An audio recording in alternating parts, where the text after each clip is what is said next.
represents Carol Ann and several other victims. Carol Ann, thanks you for joining us. You lost nearly $500,000. You have been able to claw back $40,000, but most of it's gone.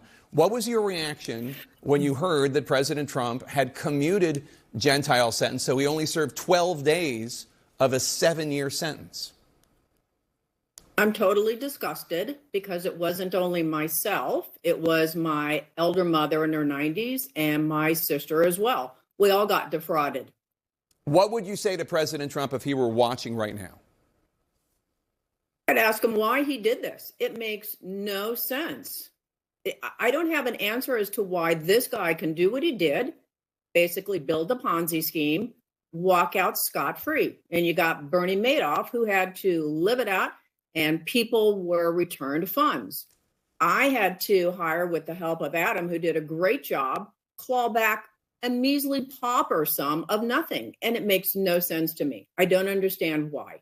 So Carol Ann, who bought him off? Carol Ann, who bought Trump off? Is that what you're asking? No. Who bought off David? Gentile off. Yeah. Who did Gentile have to pay to get out? Right. Carol Ann, what were these GPB capital products that you were investing in, and when did you realize that you were being ripped off?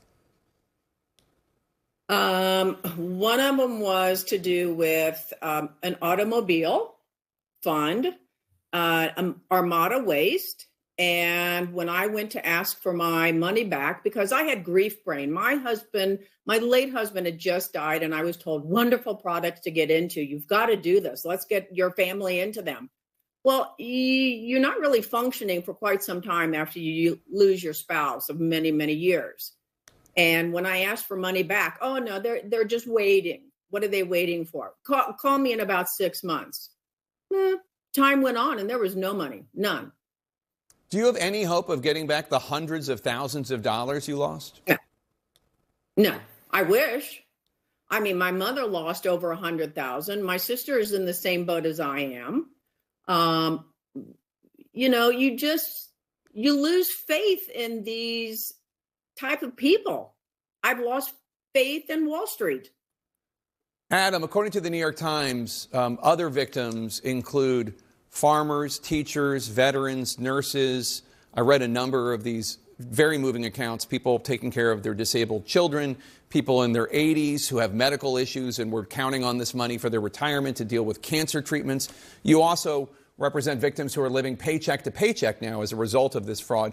What recourse do victims have now that President Trump has commuted the sentence? Jake, thank you for having me.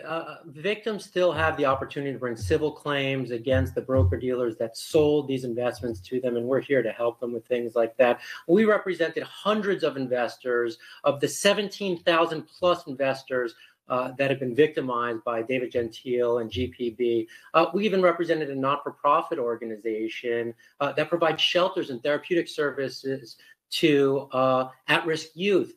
This should not have been a political issue. David Gentile committed fraud, and David Gentile's sentence should not have been commuted. So, Adam, the White House argues this is not a Ponzi scheme, that Gentile did not make any fraudulent statements. They claim this is another example of weaponization by the Biden administration. What's your response to that?